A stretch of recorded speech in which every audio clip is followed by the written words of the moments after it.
commission. Leurs occupations quotidiennes et qui ont accepté de passer cet après-midi avec nous autour de cet exercice,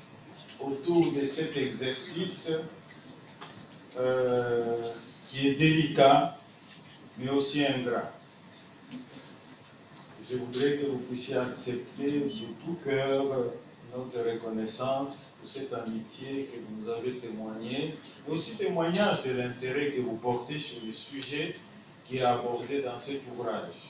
Je ne peux pas y revenir malheureusement parce que tout a été dit et surtout bien dit. Je voudrais terminer par rendre un hommage et dire un petit mot pour mon pays. L'hommage à rendre, c'est à ceux qui ont consacré l'essentiel de leur vie sur ces questions dont vous avez entendu parler aujourd'hui. Je crois que le modérateur nous a précédés par rapport au doyen Nguyandila. Voilà quelqu'un qui a passé le temps nécessaire de sa vie à proposer aux décideurs des solutions sur la manière de prévenir des conflits interétatiques qui peuvent naître de nos frontières, de la mauvaise gestion de nos frontières. Nous sommes arrivés à la faculté tout jeunes.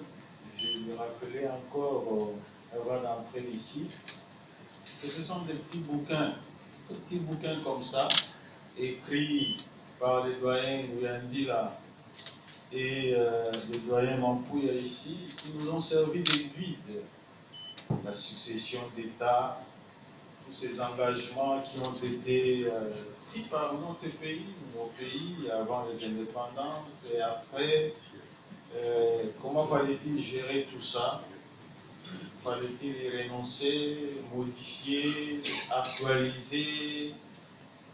Mais au-delà de ça, le doyen Nguyandila a aussi reconnu que oui, les pouvoirs se sont succédés, des gouvernements, des ministres de l'Intérieur.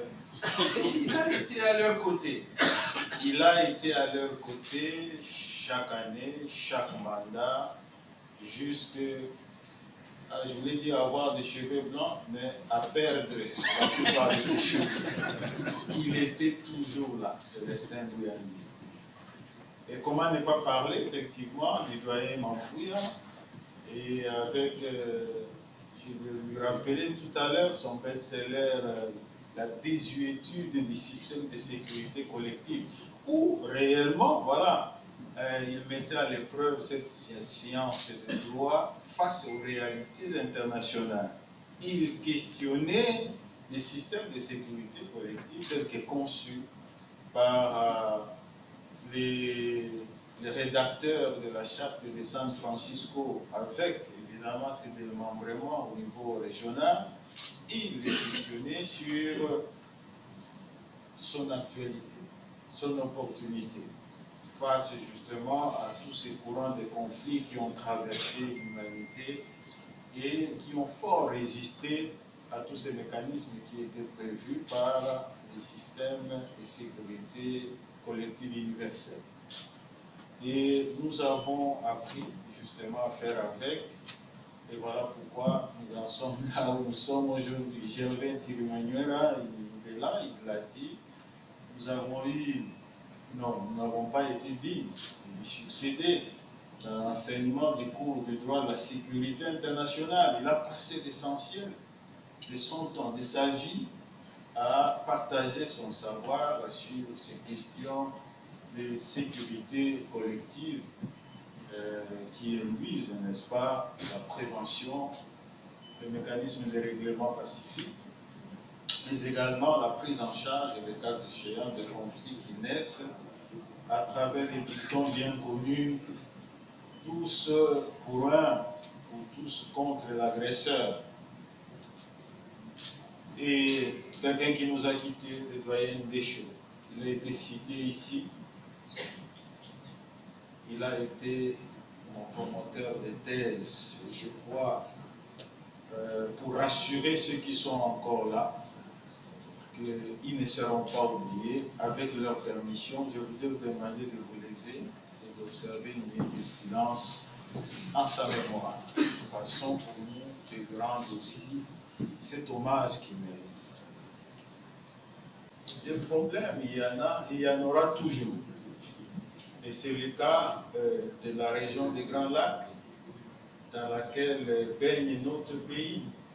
Ne vous en faites pas, des conflits, il y en a eu, ça a été rappelé, ces mêmes conflits existent aujourd'hui, ils existeront toujours.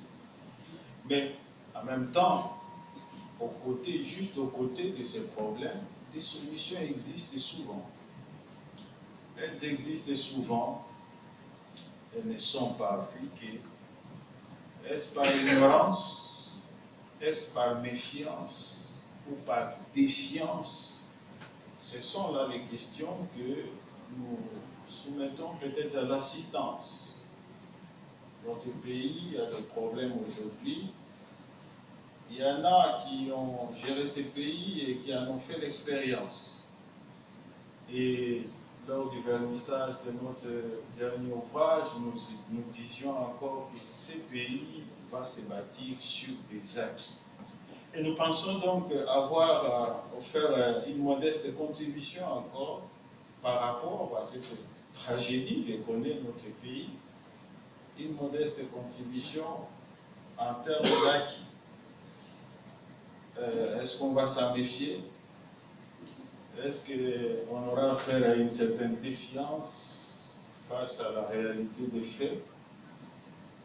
Est-ce qu'on va s'en servir? C'est autant de questions qu'on peut encore se poser aujourd'hui. Mais nous, en terminant, nous pensons plutôt adresser nos derniers mots à ceux qui souffrent de ces conflits, mais aussi à ceux qui souffrent de cette méfiance et défiance du pouvoir public, peut-être qui pouvaient juste recourir aux expériences passées pour savoir comment trouver des solutions aux problèmes qui se posent. Voilà, mesdames et messieurs, chers invités, les petits mots que j'avais à vous adresser et adresser à ceux qui sont loin de nous maintenant et qui nous ont suivis. J'ai dit et je vous remercie. C'est M. Mbouyo Saturnin, député provincial honoraire de Grand Katanga. Très bien. Vous venez d'assister au vernissage du livre du professeur Mbouyo Mougania. Oui. Quel intérêt trouvez-vous à cet ouvrage? Merci beaucoup. Je n'ai pas beaucoup de commentaires. Le livre est tombé dans un moment propice, très propice. Vous savez comment est-ce que notre pays traverse. Il y a une agression, il y a une occupation là à Bourangana. Il faut lire cet livre pour trouver beaucoup de choses dans cet ouvrage. Lisez dans cet ouvrage, là-bas. Moi, je crois que chacun peut donner ses idées et ses propositions. Oui, ça. Les pays doivent, oui.